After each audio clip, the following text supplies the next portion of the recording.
Good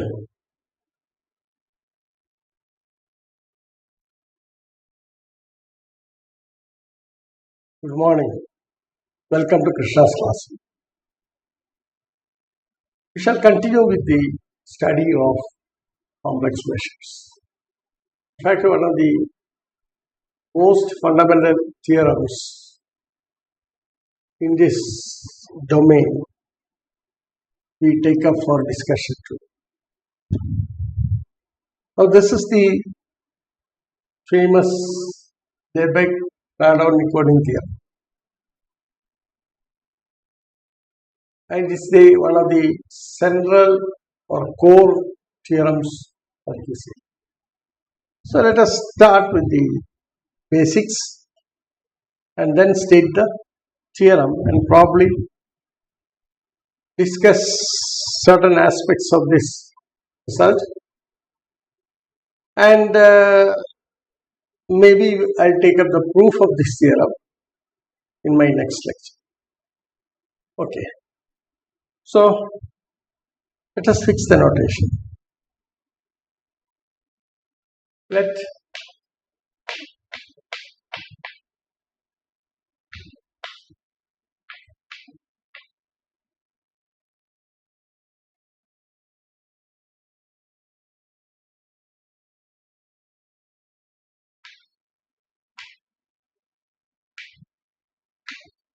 measure space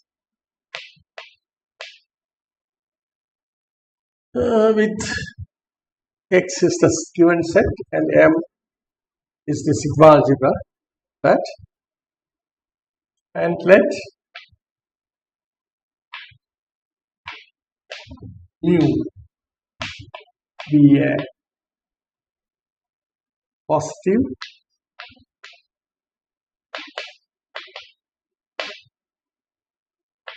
sigma finite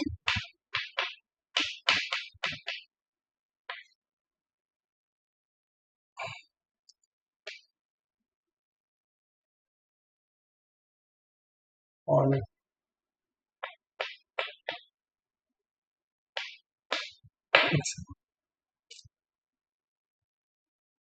Now let lambda be a complex measure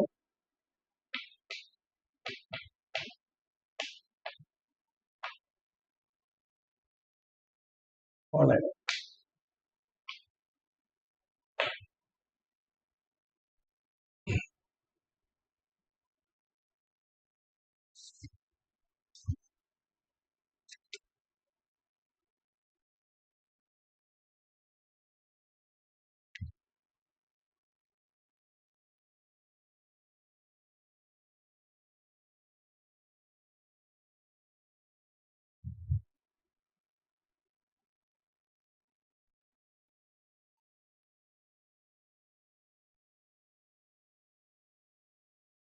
Now we shall just look at the content of this theorem.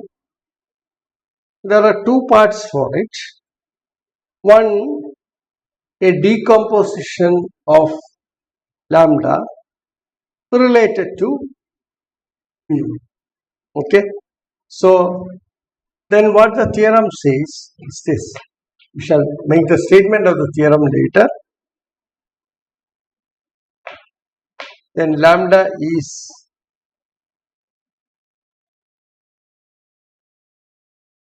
there exists a unique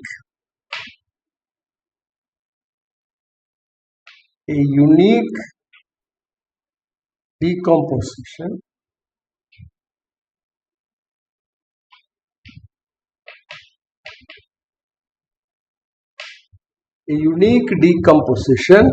of lambda to a sum of two measures, namely to lambda a plus lambda s. Lambda a is uniquely determined and therefore lambda s is also uniquely determined on M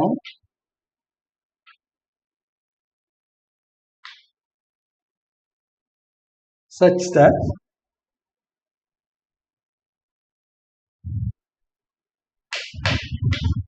lambda A is absolutely continuous with respect to mu, and lambda S and mu are mutually single.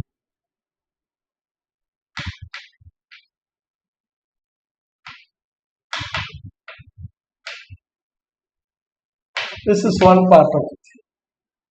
That means given lambda and mu is a sigma finite positive measure. Okay, that condition is essential. So we will look at that, what it means actually.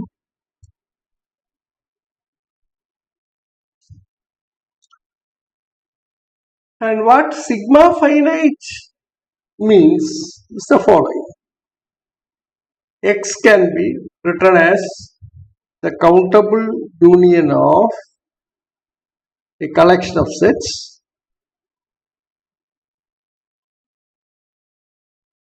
such that mu of each of the element of this collection is finite.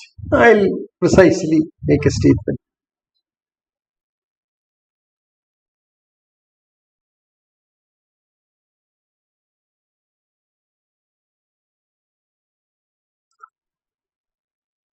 Now,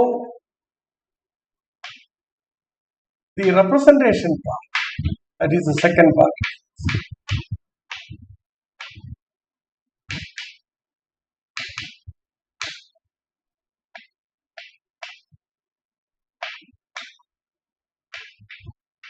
Lambda A is known as the Radon-Nikodyn.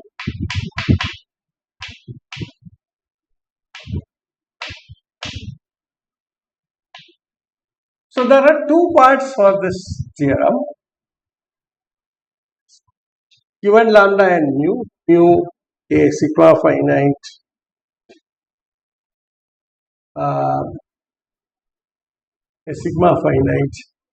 positive measure on XM. Then you see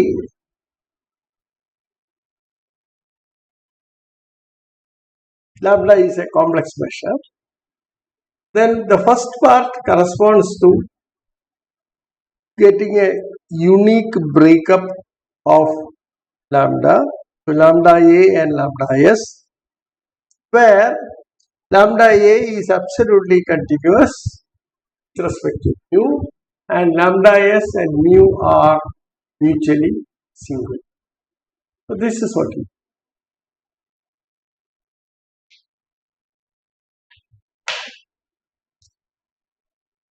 So now the representation part of, now we can give a representation for this lambda A, and this will be written as follows. Okay. So this will be given in the form of a integral eventually. The statement of the theorem, it will be something like, it is given by what you call, I'll give a statement of the part.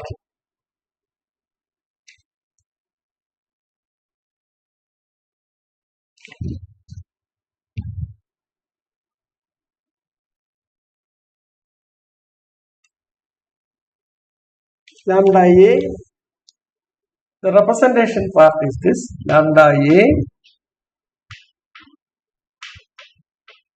equal to integral over E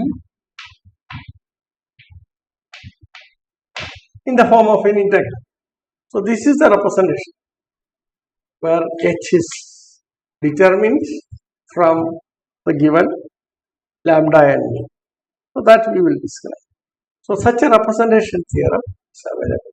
And in fact, what happens is that with H determined using mu, you can get hold of lambda A. So the problem is now given lambda, you have lambda A, and lambda A is determined by the particular H. That is the problem. Okay, so we will give the statement of the theorem later, but before that, so that is the result that you obtain. So with the now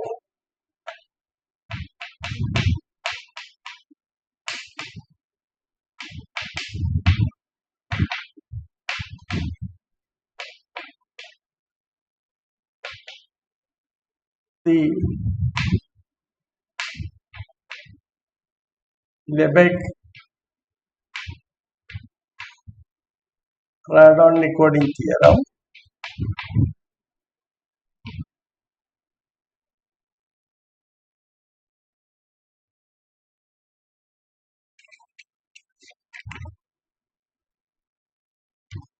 we establish a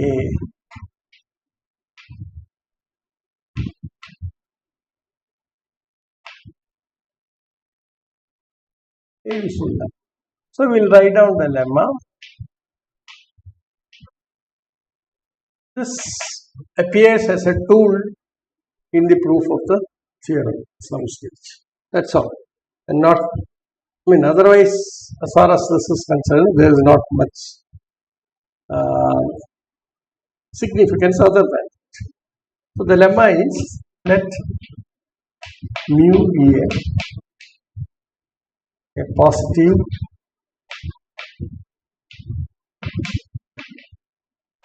sigma finite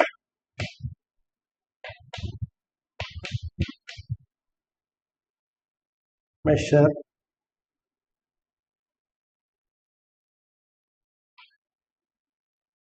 on a sigma algebra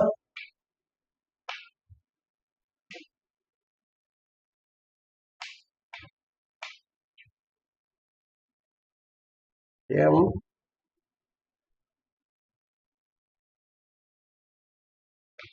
on X.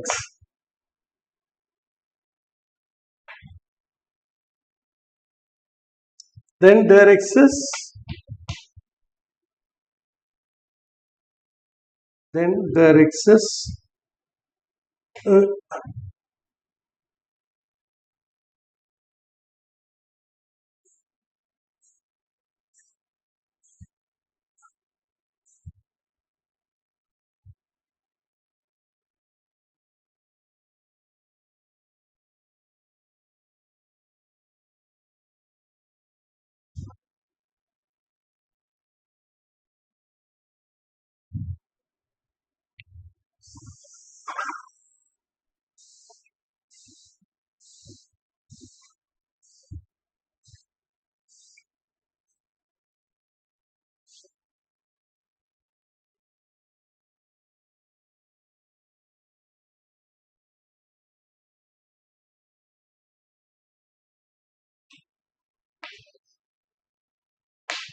a function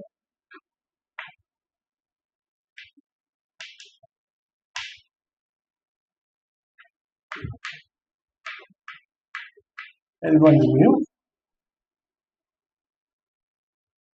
such that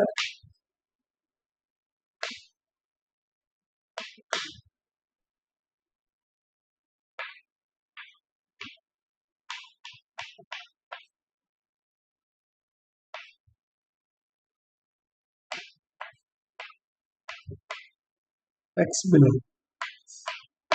Now this is the part. So it gives an existence of an L1 function W which is bounded by or which is a non-negative function and bound by 1 on x with a certain uh,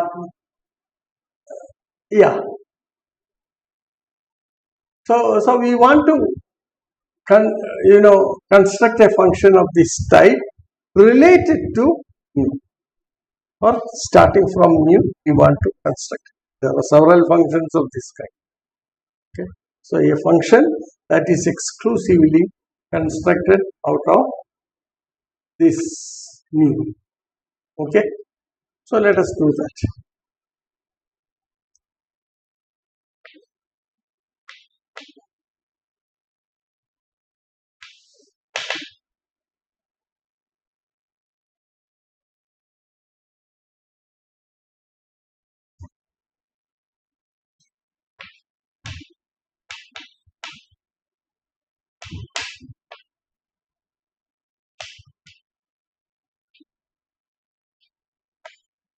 Related to mu under the condition that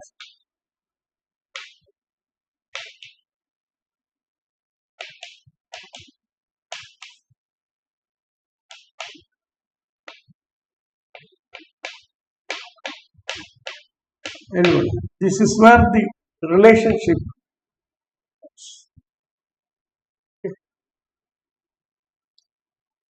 Still there are several functions possible. So we want actually to show that there exists such a function. Okay. Once you have that, we will make use of that proof of the main theorem. Okay. So we will prove this. This is quite easy to prove. Mu is sigma finite. This is the definition of sigma finiteness. X is the union of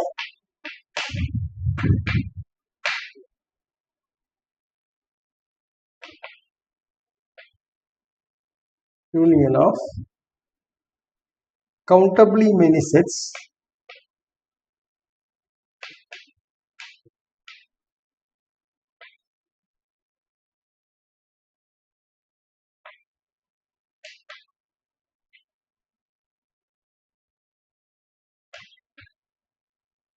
when I say countably many sets, it means measurable sets. Okay. So I put that down. Yeah.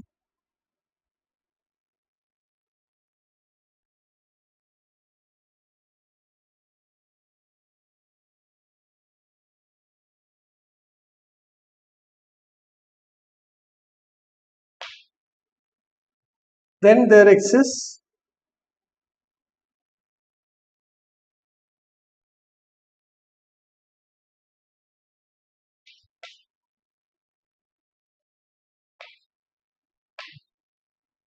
a function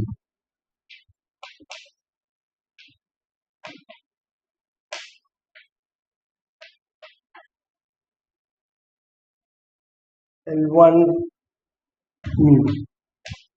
We will actually give a construction of such a function. Okay. We'll also give an example of such a construction.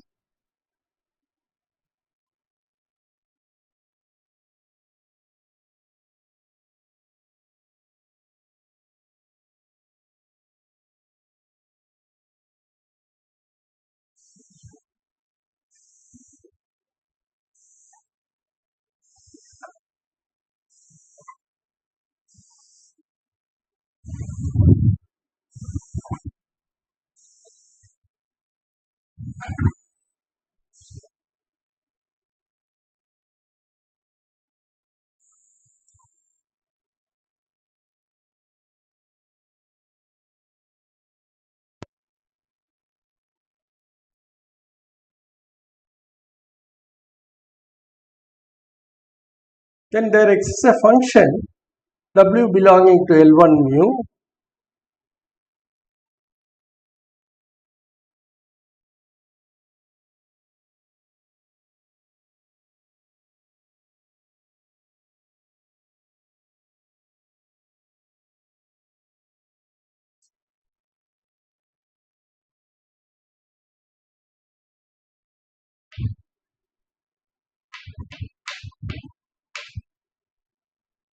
less than 1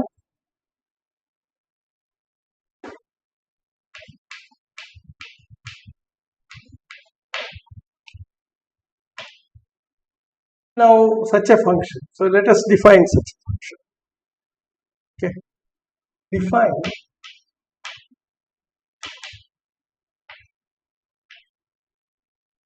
Wn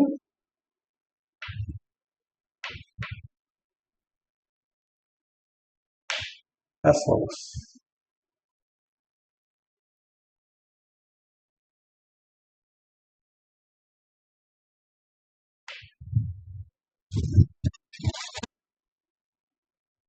Set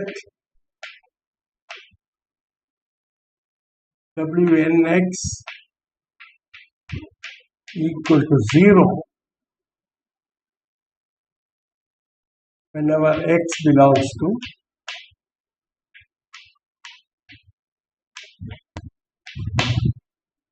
that is in the complement of En, we set the function Wn is equal to 0.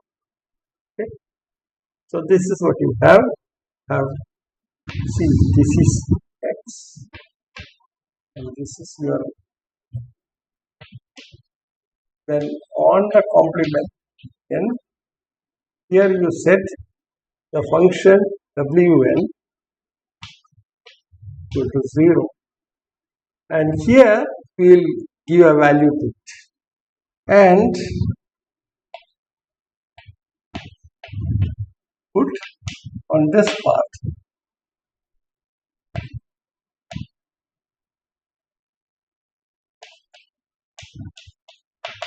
this is in our hand actually.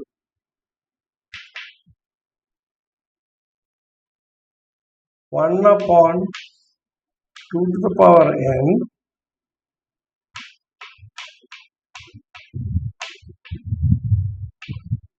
one plus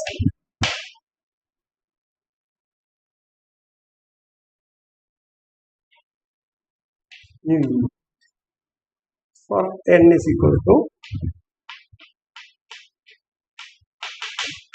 etc. So x belongs to n.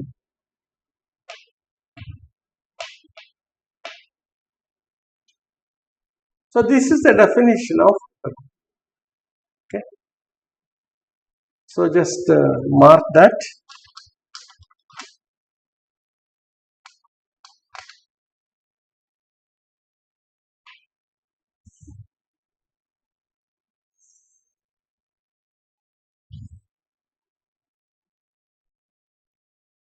This is the definition. Okay. Now define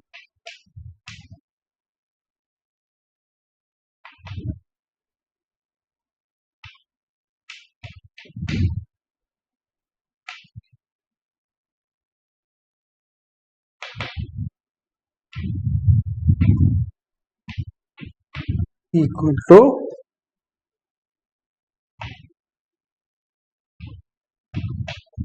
n equal to 1 to infinity.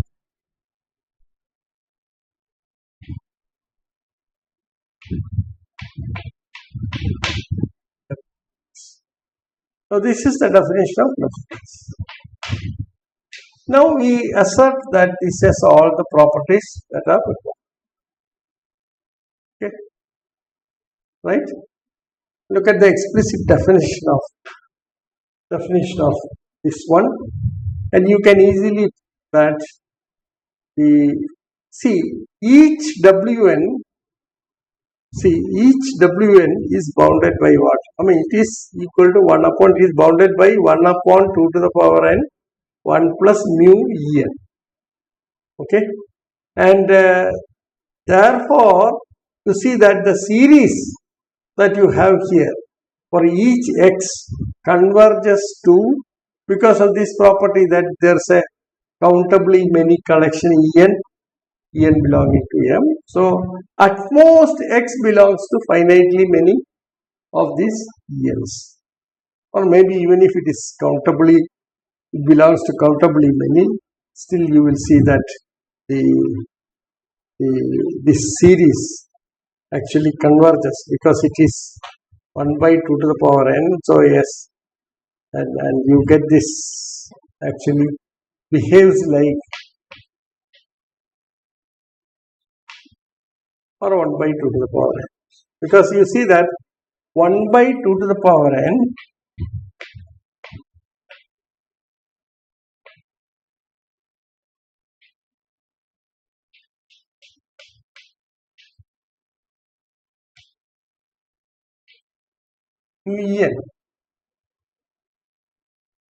Now you see that this is non-negative, therefore the least value that this can take is 1.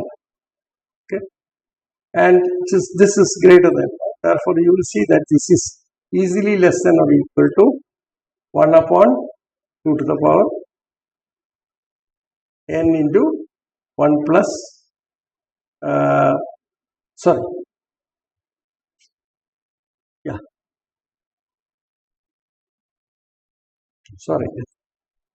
inequality.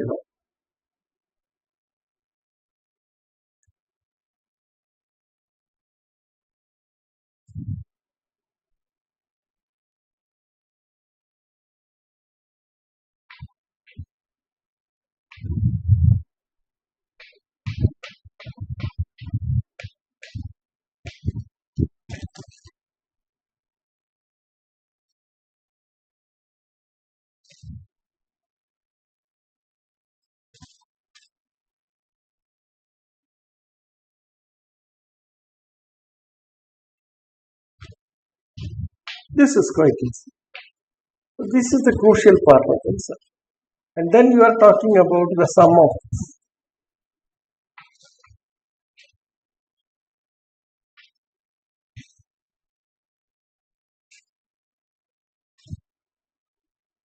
This is less than or equal to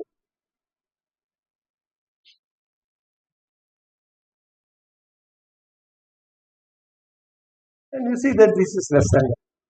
Therefore, see the fact that therefore this property is satisfied, less than. Okay, and that is the only thing that you have to check and easily clear that this is a measurable function.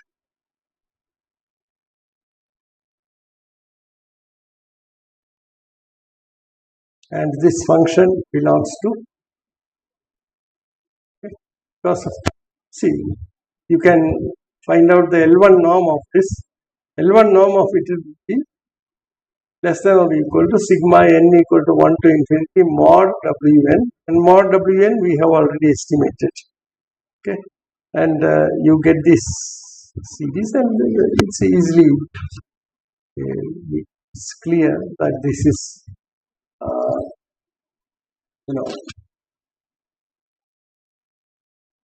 the function that emerges is going to be a L1 function.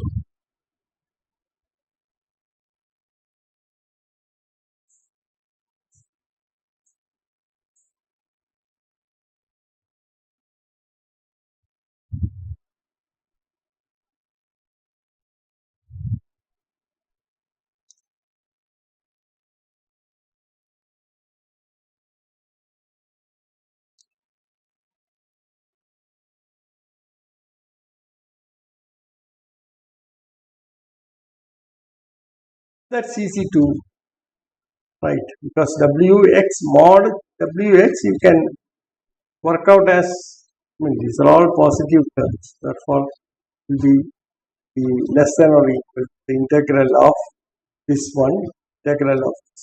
So, and then compute that and estimate it, and then you see that it's going to be finite. Okay.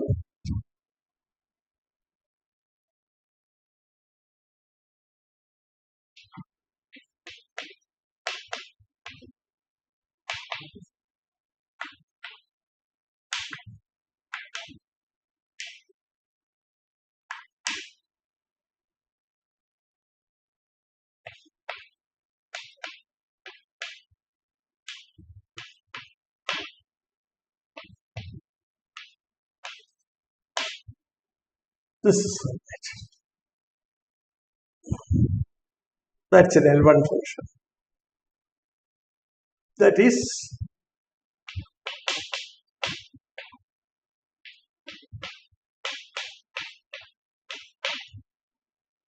and this of course comes from here, from this definition.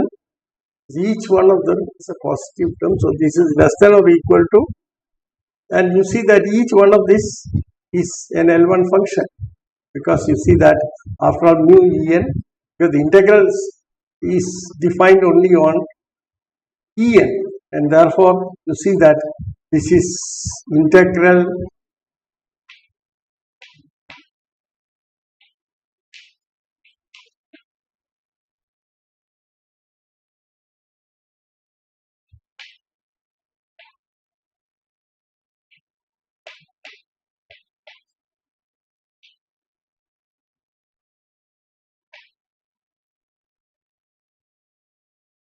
and what is the function that you have? 1 upon the power n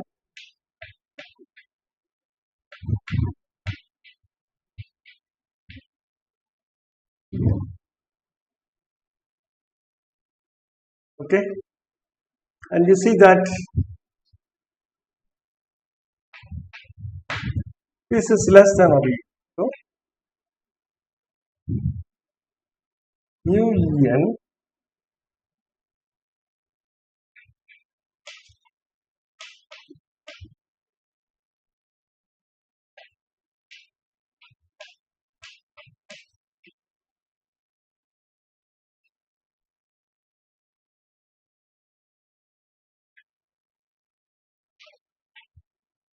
therefore you see that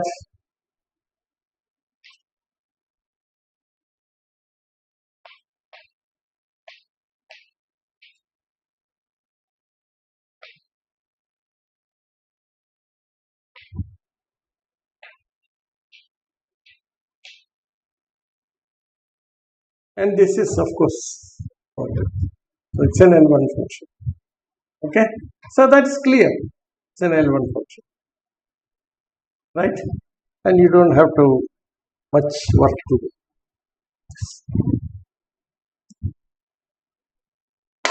And here you have used the fact that mu is a sigma finite function, and that is where we have used it. We have used it the fact that mu En is finite. Okay, and x is the union of n, and mu En is finite. And this is where we use the fact. Okay, now let us make some remark, or let me construct an example where this will be demonstrated. So we'll look at the following example.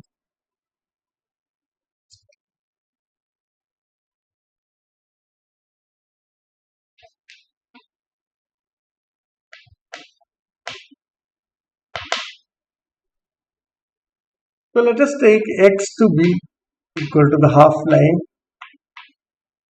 0 to infinity.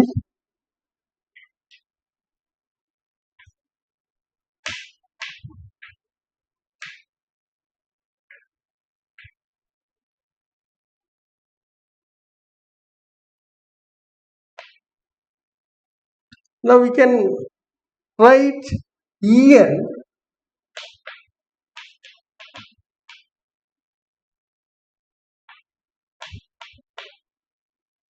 n minus 1. Then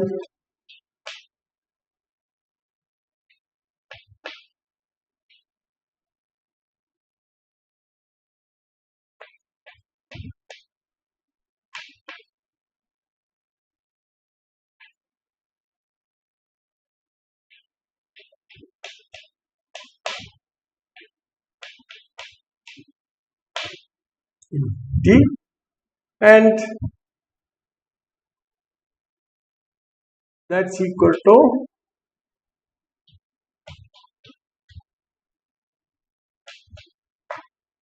1, 2. And mu of En, if I measure, then mu of En is essentially. Now define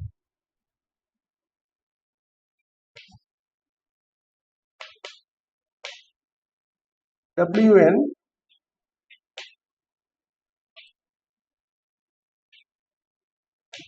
So you can see I am following the lead from here, because mu En is going to be 1, therefore this is going to be 2, therefore you get 2 to the power n plus 1. So that's what it is for x belonging to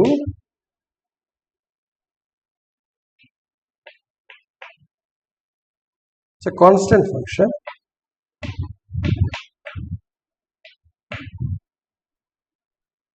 So on the interval 0 to 1, it is defined by the choice of n equal to 1. So this is going to be 1 by 2. So it is 1 by 2. Then the next stage is 1 by. So this is what you have.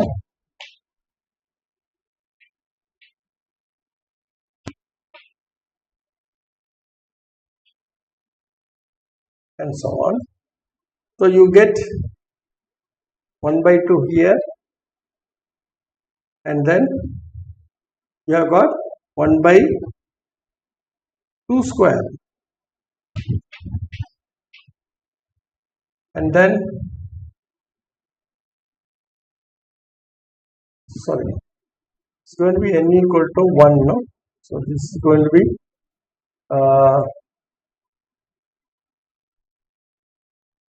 1 by 4 here, 1 by 8 here, and so on. And 1 by 16 is the next one, and so on. So you will get the function defined this way.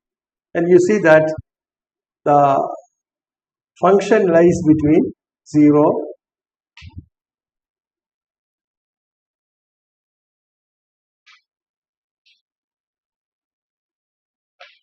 because it is one of the Wn's depending on where it lies, and there it lies between, it is equal to 1 by 2 to the power n plus 1, which is equal to, which lies between 0 and 1. So that is there.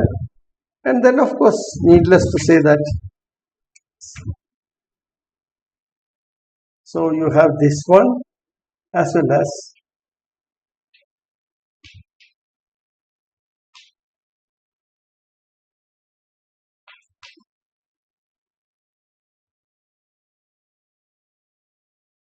this is right.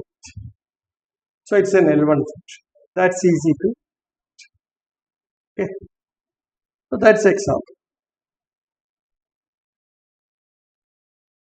So in the example that we have taken all the ENs of the same measure, okay, which may not be the case in general. Which need not be the case in general.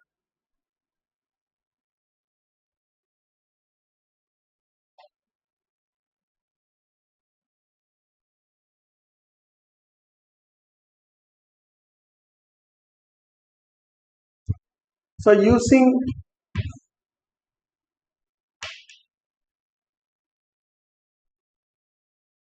we'll make an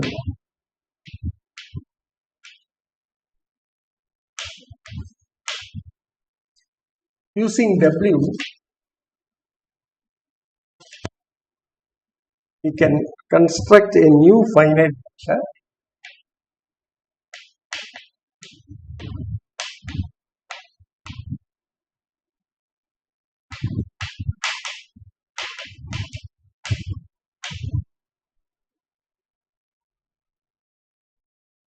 on M,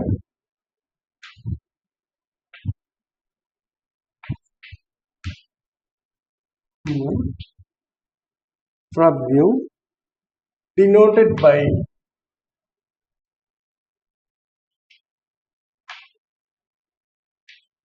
tilde.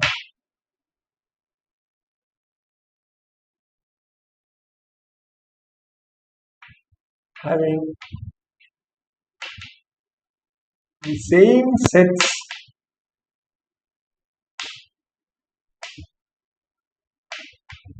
of measure 0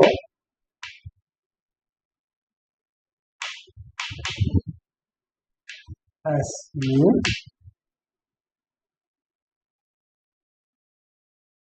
and given by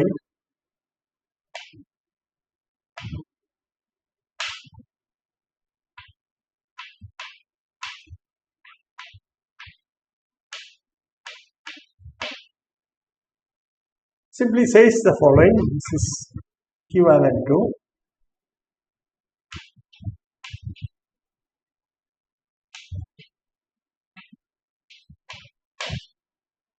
this is the what it is. Okay. So this is the new measure, and mu tilde thus defined in this way turns out to be a sigma finite measure. And you will have mu tilde absolutely continuous.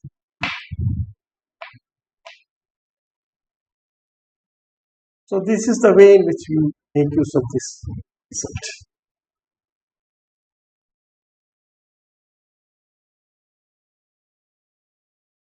Now mu tilde is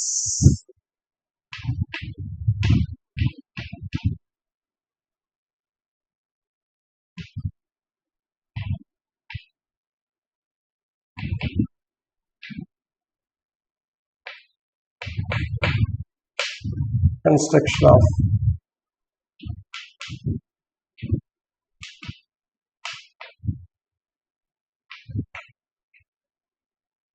lambda A, which is absolutely yes,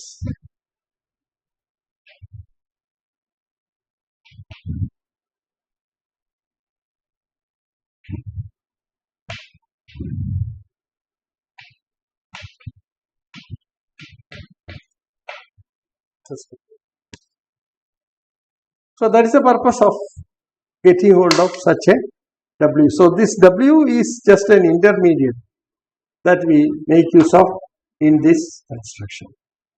Now let us give the statement of the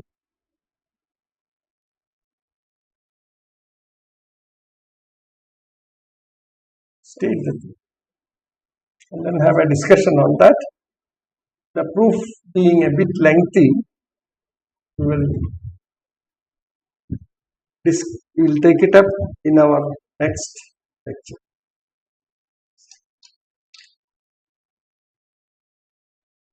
Statement of the theorem.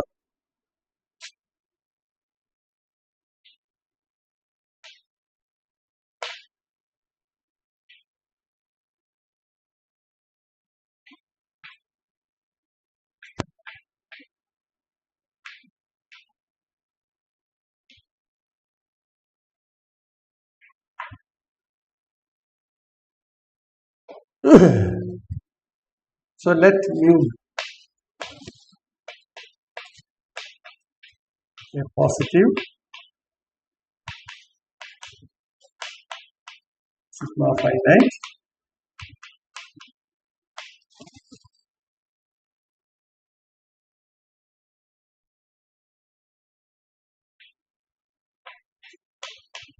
on the measurable space, on the measure space, let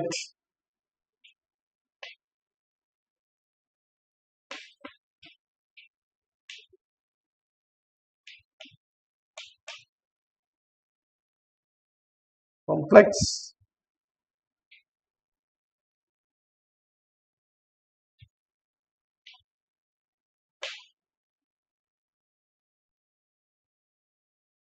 then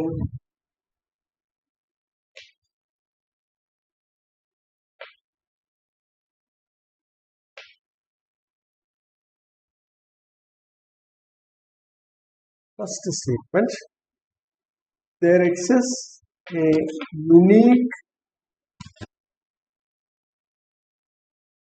pair of complex measures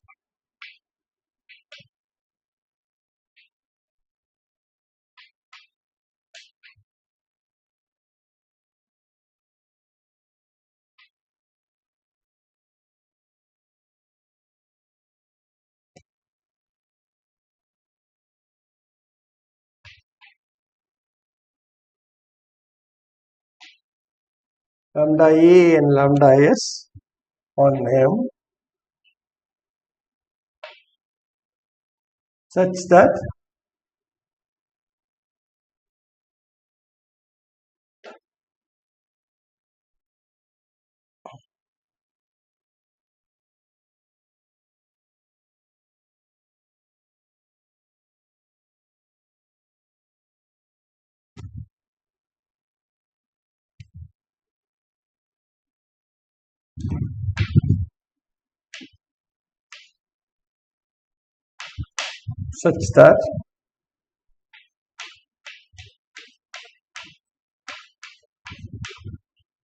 lambda S, where lambda A is absolutely continuous with mu and lambda S and mu are mutually singular.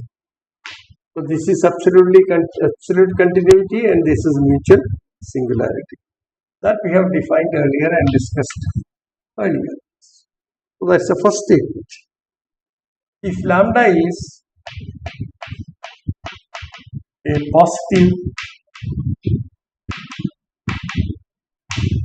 positive finite measure,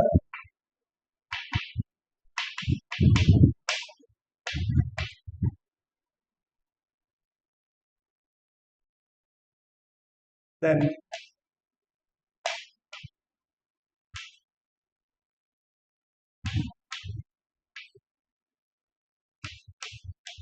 this is essentially trying to make an incisive analysis of the measure lambda, the complex measure lambda, with respect to the given measure or in the given measurable space. Sorry, in the given measure space. Okay. So I will make a remark about it later. The second part is the following. There exists a unique L1 function h L1 mu such that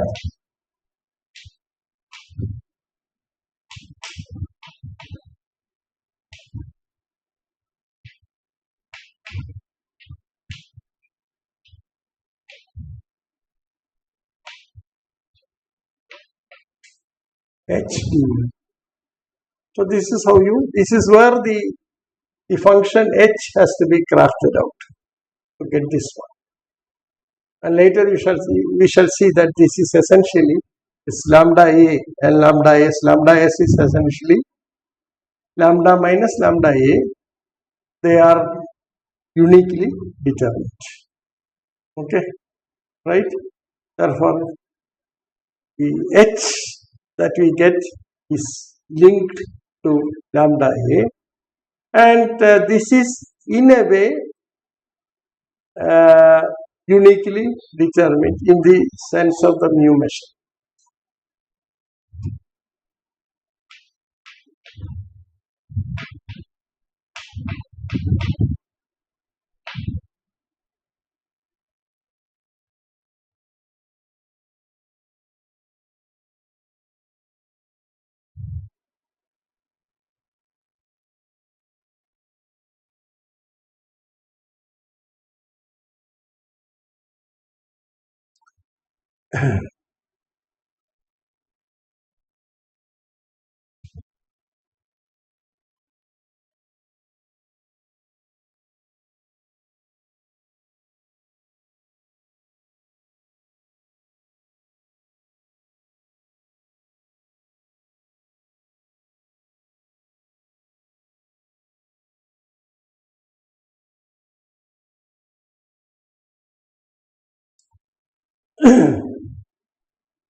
So let us make some remark on this.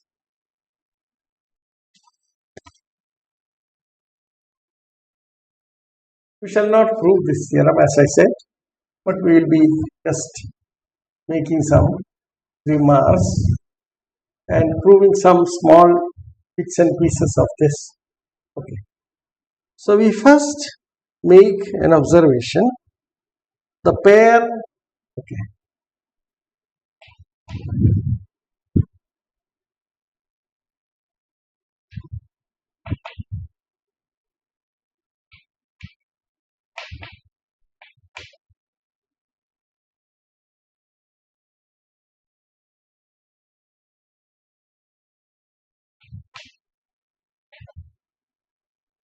is called the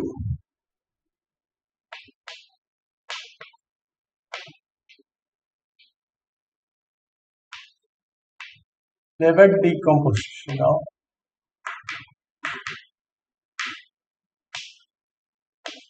lambda. This is called the Lebesgue decomposition. In fact, that's what I said. We get an incisive view of the particular measure with reference to mu. Okay, and it splits into two portions. One, lambda A. Lambda A is absolutely continuous with respect to mu, and lambda S is lambda S and mu are mutually singular. So this is a sort of breakup then.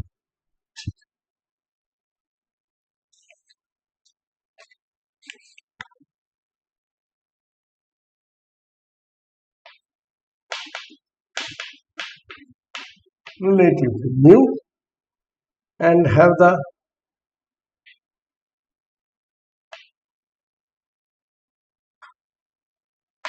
same sets of measures 0.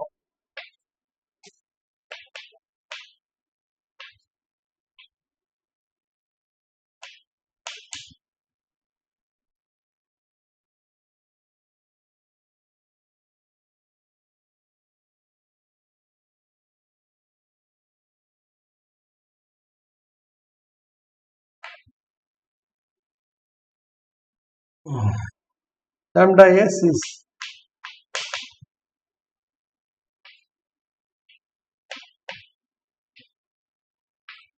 mutually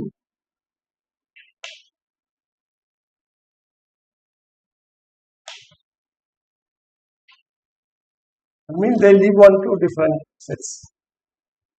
Lambda S is concentrated on one set, lambda mu is concentrated on another set. Or the sets of measures 0 of mu, this is on which lambda S is concentrated. This is what. Okay.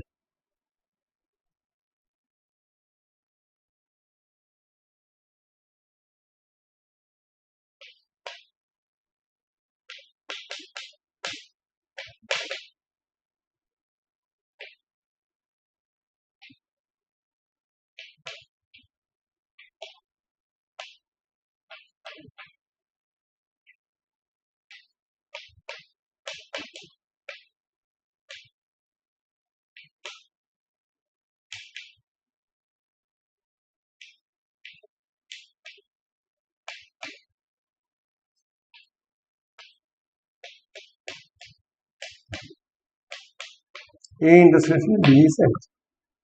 This is the meaning of that statement.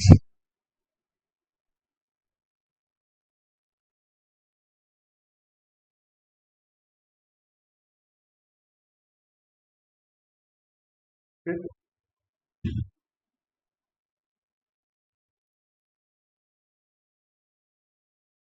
In fact, what you get, lambda S is concentrated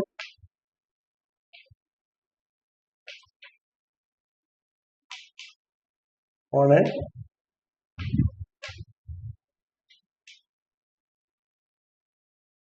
measure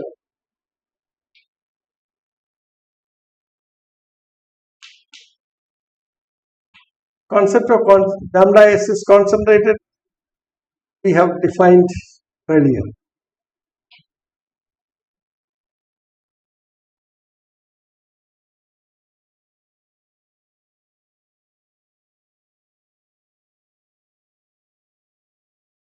What is that we want to?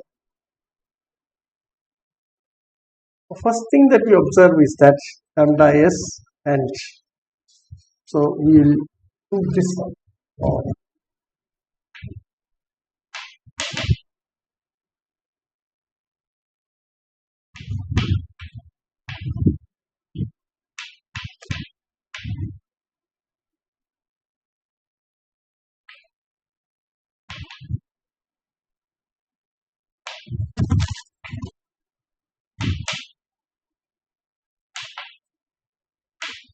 Are uniquely determined.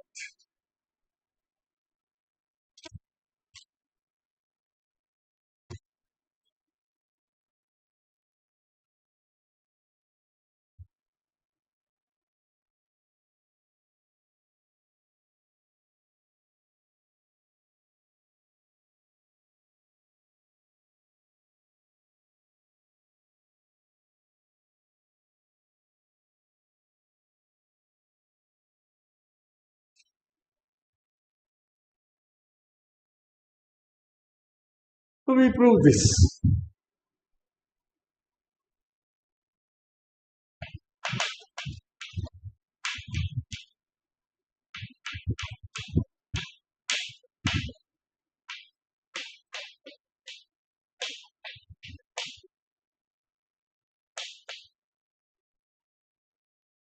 E2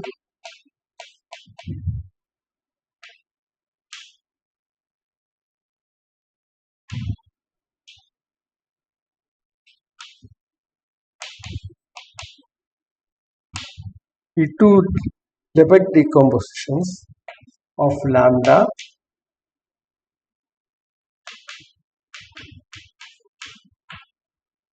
with respect to then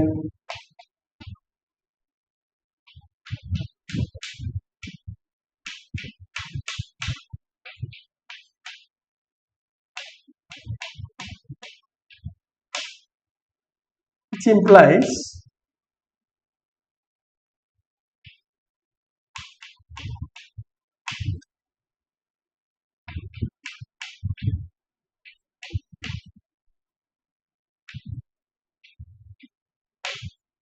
lambda s prime minus lambda s. Now we have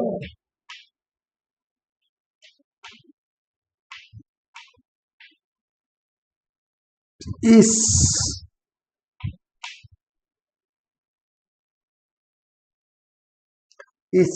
absolutely continuous with respect to. Further,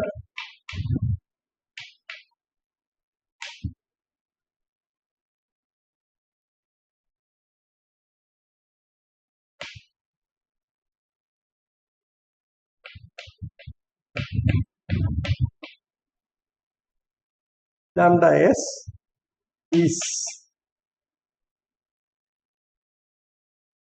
orthogonal, is what you call singular with respect to mu, which implies lambda a minus lambda a prime is singular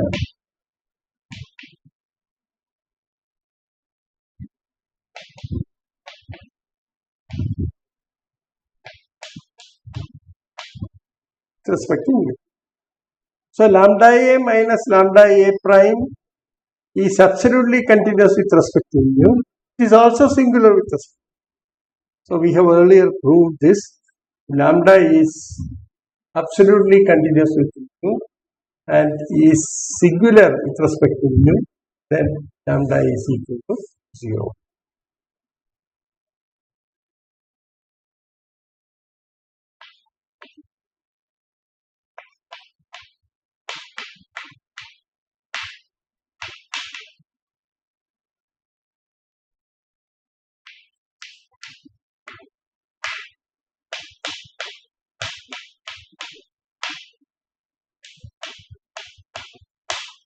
which implies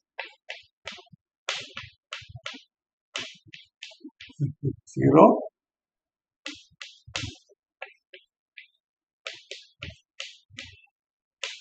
Therefore, the uniqueness of lambda. Consequently,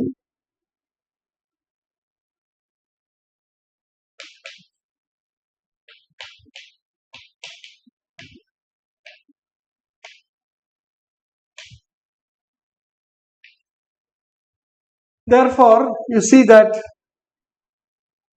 the requirements of lambda A and lambda S force the decomposition to be unique. Okay? That's the outcome. So this is the theorem.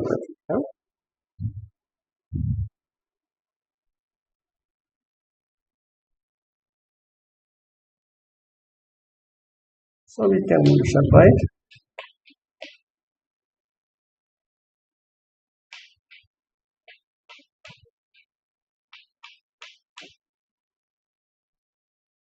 is the unique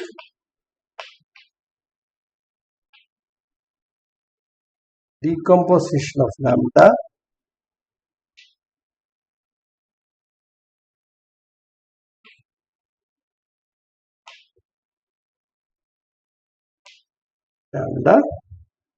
provided such a decomposition exists.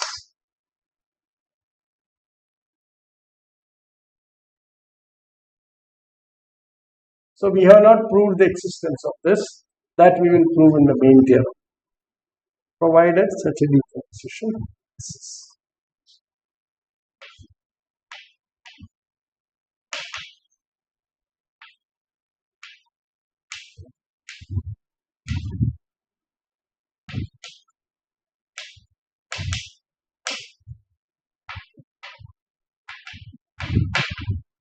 So the statement of the theorem.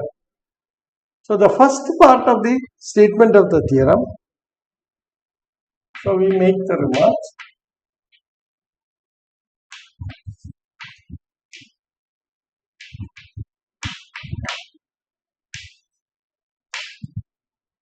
Of the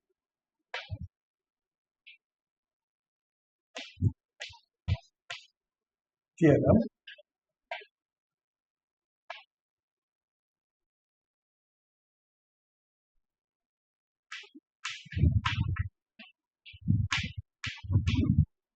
The existence of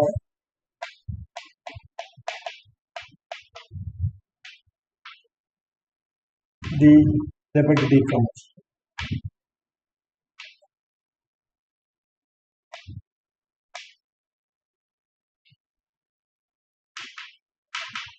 And this we are yet to prove.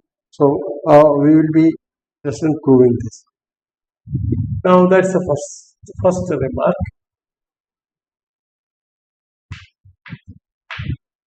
Second remark.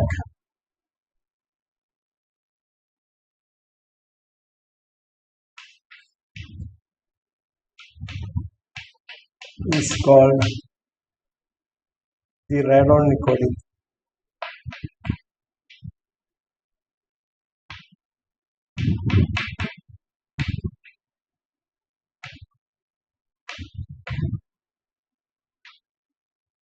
That's the Radon-Nikodyn.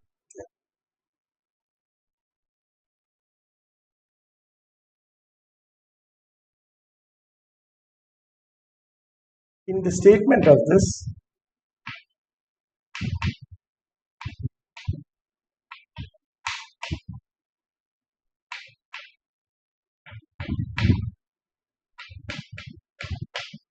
H is uniquely determined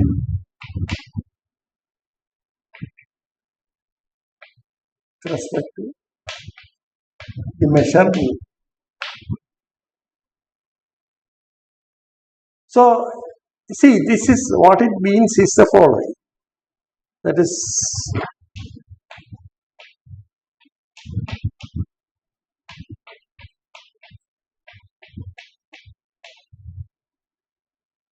and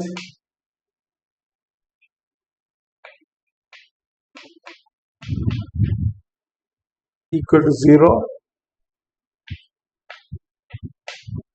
for every E, then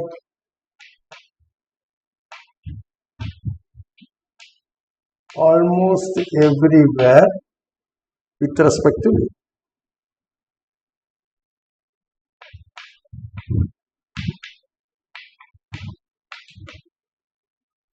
This is the conclusion.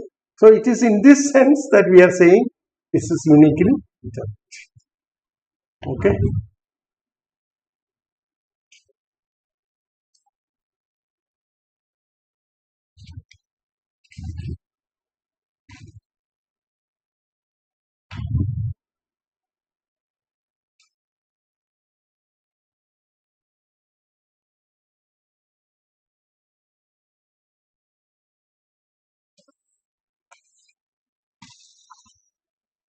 We want to make some more remarks.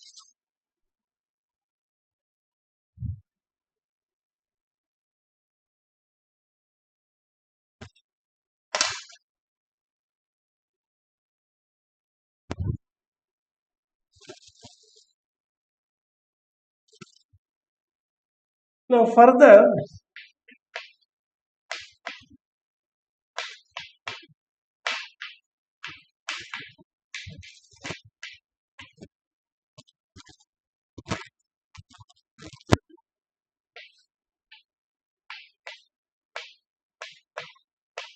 defines a measure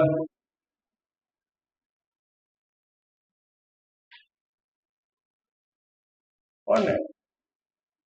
Okay, so we set this one mu. Okay, we will use the notation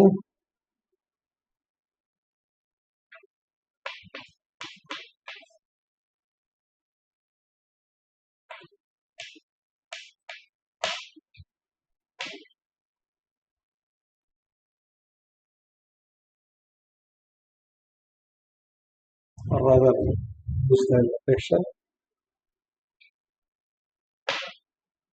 So phi defines a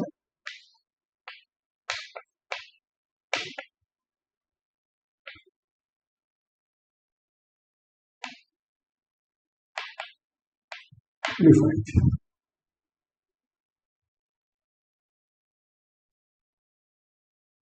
Further,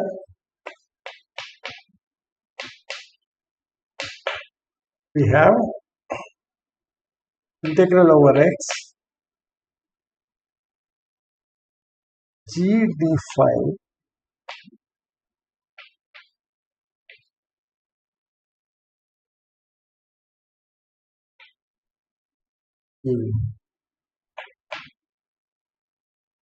for every measurable t on x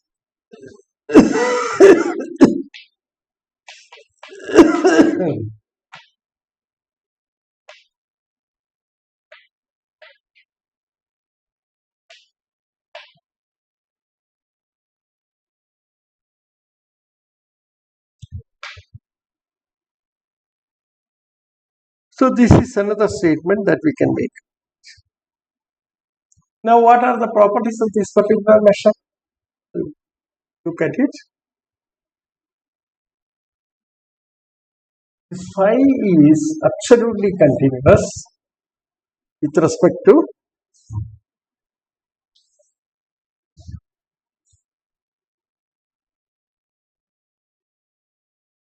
the measure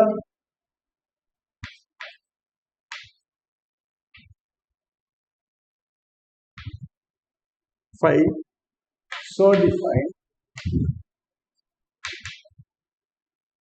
is absolutely continuous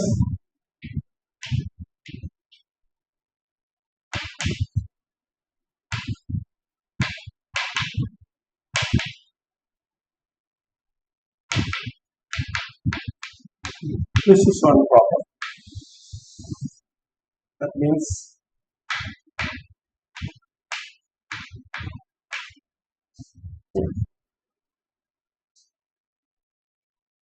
and mu e equal to 0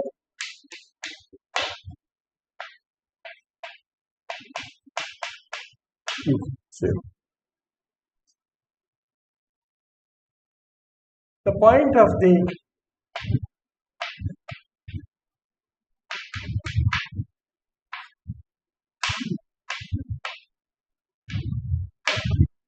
Nikodyn theorem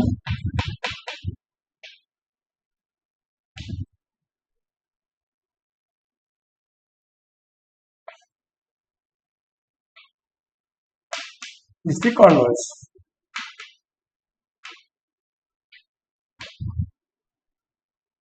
That is, every lambda absolutely continuous with mu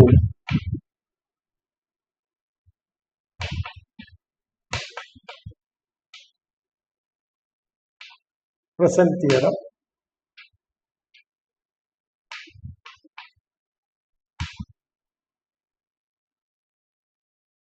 is obtained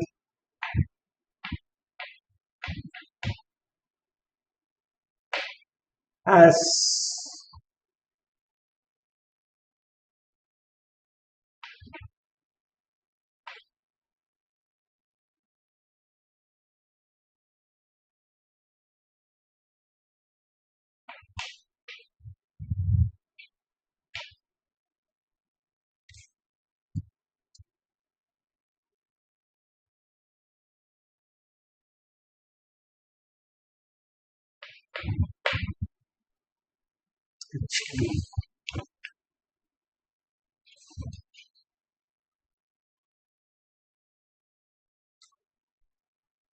so this is the important part of it.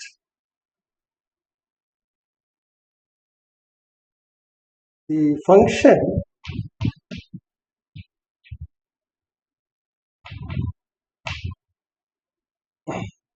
h occurs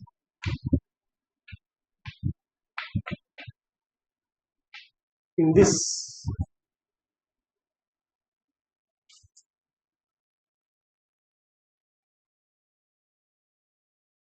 representation. This is often called the derivative of lambda.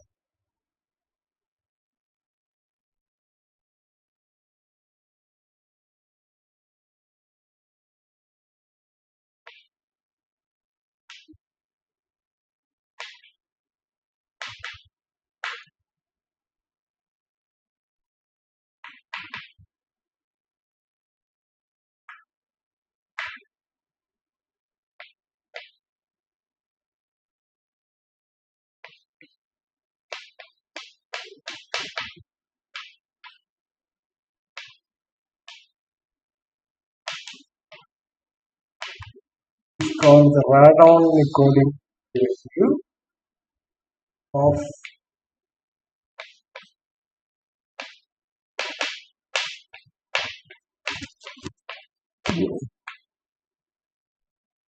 now this, of course, we have from our experience. Now this is just a name that is attributed to it. From our experience of working, suppose you are working with a real function psi x equal to integral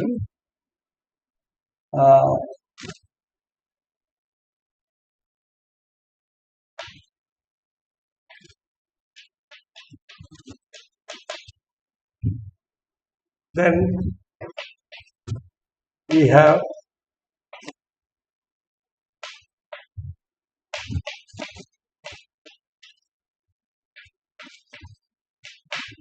fx. Now this result we have got from our elementary calculus and integration theory.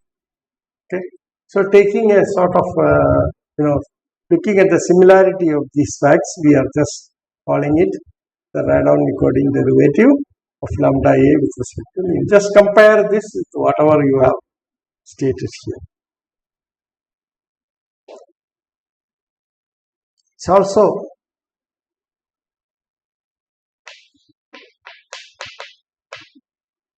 expressed as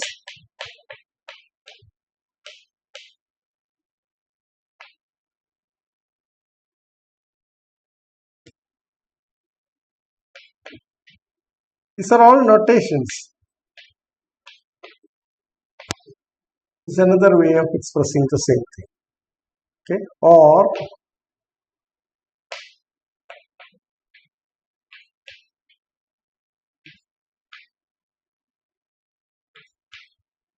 these are all the various ways of expressing this.